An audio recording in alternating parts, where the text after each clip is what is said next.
네, 안녕하십니까. CNC 입시연구소 김진호 소장입니다. 오늘은 지난주와 더불어 오늘 이번 주까지, 이번 주 금요일까지 있었던 굵직굵직한 교육 관련 뉴스들을 어머님들에게 말씀드리고요. 거기에 관련된 것을 어머님들이 쉽게 말씀드리도록 하겠습니다. 네, 먼저 보셔야 할 것은 지금 8월에 있는 교육특위가 결정할 사항에 대해서 알려드리도록 하겠습니다. 크게 보면 5가지로 지금 나와 있습니다. 제일 첫 번째가 뭐냐면 수시와 정시가 분리 실시된다는 것은 지금 거의 확정이 된 걸로 나오고 있습니다. 이 원인은 아마 지금 여러분들도 많이 생각하실 텐데요. 학생부 종합전형이나 수시 비율이 너무 커서 학생들이 제2의 기회를 박탈당한다는 그런 여론에 밀린 거인 것 같습니다. 처음에는 수시 정시를 통합해서 총 6회 정도 하는 걸로 생각을 했었는데요. 그런데 그게 이제 정시 비율을 더 높여야 된다라는 여론에 밀려서 수시 정시의 통합 실시는 사실상 물 건너간 걸로 보시면 되겠습니다. 그 다음 두 번째는 수능 최저 활용 여부입니다. 이게 굉장히 뜨거운 감자인데요. 이 수능 최저 활용 여부는 다분히 수능 전형 확대와 같이 맞물려 있다고 볼 수 있겠습니다. 일부에서는 수능 최저를 학생부 종합 같은 데서 활용을 하고 있는데 이게 과연 필요한 사항인지에 대해서 계속 의구심을 내비치고 있습니다. 그리고 한편에서는 또 수능 최저가 없으면 수능 쪽을 하는 학생들에게 굉장히 불리하다라는 여론도 좀 같이 있는 것 같습니다. 그래서 이 활용 여부를 교육계획특위위원회에서 공론화하기로 결정을 했습니다. 그 말씀은 무엇이냐면 공론화위원회에서 이 사항에 대해서 결정을 내려서 권고안을 교육부로 다시 보내겠다는 얘기죠. 그 다음 수시 정시에 대한 비율 조정이 되겠습니다. 이건 지금 계속 말이 많은데요. 어머님들 어떠신가요? 수시가 확대되면 좋을까요? 아니면 정시, 그러니까 수능 전형 비중이 확대되면 좋을까요? 제가 보기에는 다분히 이것은 지역적인 특색에 따라서 이해관계가 서로 틀리다고 볼 수 있겠습니다.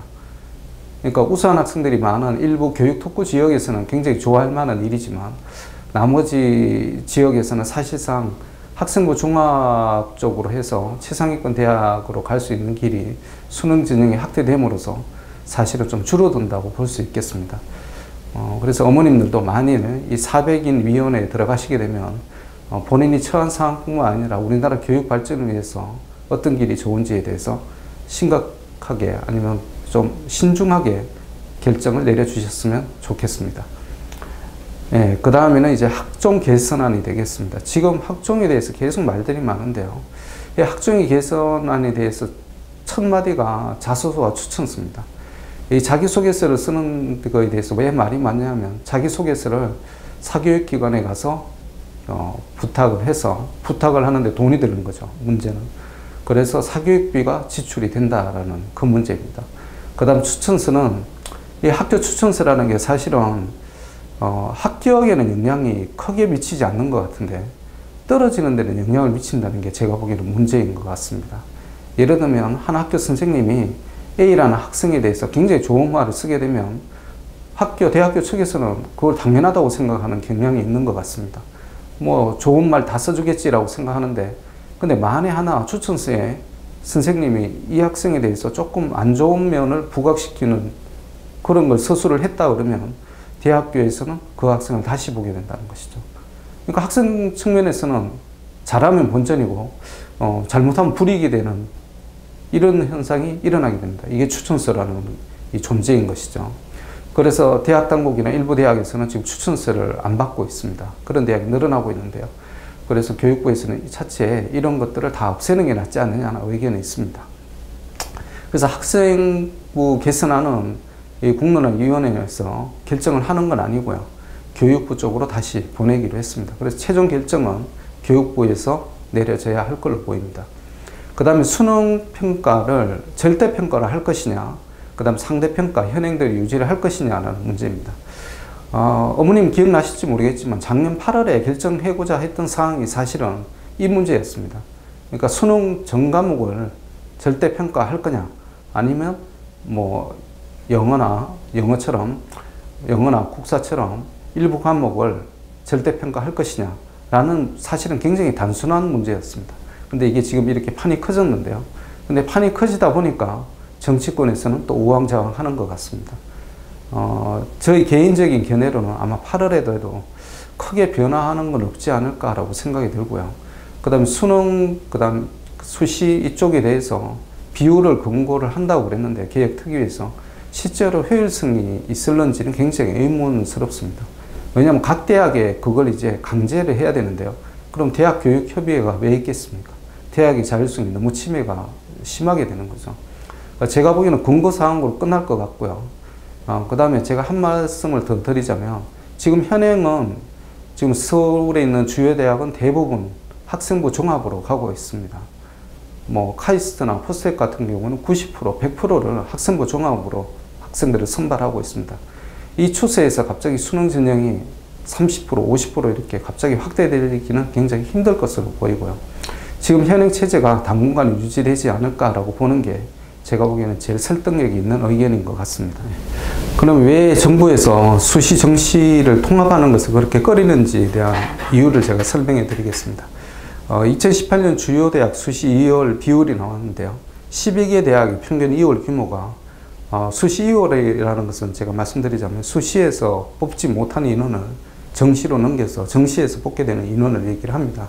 그게 12개 대학 서울대부터 시작해서 숙명여대까지 전가 비율이 4%가 됩니다. 그러니까 125명 정도가 평균적으로 넘어가게 됐습니다. 그러니까 이게 무슨 말씀이냐 하면 수시에서 못 뽑는 인원의 전체 4% 규모가 실제적으로 정시 쪽으로 간다는 얘기죠. 그래서 정시 최초 비율이 28%에서 32%로 늘어나게 되는 효과가 있습니다.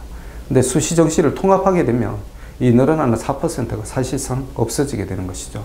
그러니까 지금 묘로는 정시를 확대하자는 쪽인데 수시 정시를 통합하게 되면 실제적으로 축소되는 효과가 있습니다. 그러니까 정부에서 이 수시 정시의 통합에 대해서 굉장히 꺼리게 되는 것입니다. 그 다음 어머님들에게 제가 한번 재미있는 지표를 보여드리려고 지금 표를 갖고 나왔는데요.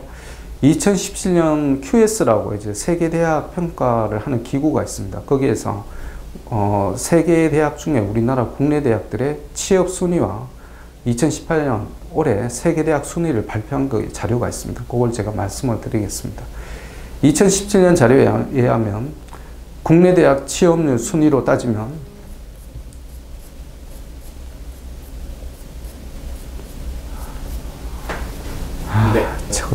국내 대학 취업률 순위를 따지면 성균관대학교가 현재 1위로 나타나고요. 그 다음에 카이스트, 연세대, 한양대, 포스텍 이런 순으로 나타나고 있습니다. 제가 보기에는 성균관대학교가 이렇게 떠오른 것은 아마 삼성과의 협력관계에서 계약학과 등이 각광을 받으면서 아마 취업률이 굉장히 많이 올라간 걸로 보여지고 있고요.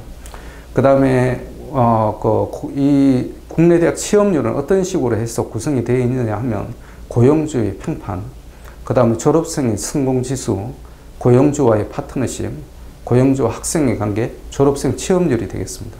어머님도 요즘 전부 이제 취업에 대해서 관심이 많으신데요. 이제 대학을 선택을 하실 때도 이런 국내 대학 취업률 같은 걸 참고를 하셔서 결정을 하시는 게 도움을 받을 것 같습니다. 한 가지 더 말씀드리자면 이제 며칠 전에 2018년도 QS에서 이제 세계대학 순위를 발표했는데요. 여전히 서울대 강세인데 또 특이할 점이 성균관대학이 우리나라에서 이제 100위 안으로 또 다시 들어갔다는 얘기죠. 그래서 서울대, 카이스트, 포스텍, 고려대, 한양대 순으로 우리나라 대학이 총 5개 대학이 세계 100대 순위 100위 안에 들어간 걸로 나타났습니다. 하나 특이할 만한 사항은 연세대가 빠졌다는 건데요. 그래서 연세대에서는 올해 2월부터 총장 직속 기구를 해서 이 세계대학 평판 랭킹 조사에 대해서 대비하는 그런 시스템을 짜기로 했다는 소식도 아울러 전해드립니다. 이렇게 자꾸 뭐 준비를 하다 보면 제가 보기에는 일부에서는 세계 랭킹이 무슨 효과가 있느냐라고 말씀을 드리겠지만 제가 보기에는 이 세계 랭킹을 준비를 하자면 일단 교수들이 노력을 많이 하셔야 됩니다. 논문의 게재도 많이 해야 되고요. 그 다음 평판도 좋아져야 되고 그러기 때문에 제가 보기에는 발전에 있어서는 대학의 개개인적인 발전에 있어서 도움이 된다고 저는 생각을 하고 있습니다.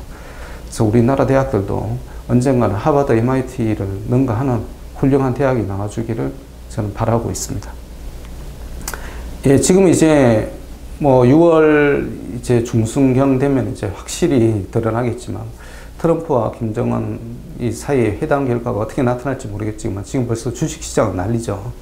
제가 보기에는 만일 남북 경협이 현실화된다면 거기에 관련된 학과나 전공도 우리가 다시 한번 봐야 되지 않을까 생각을 하고 있습니다.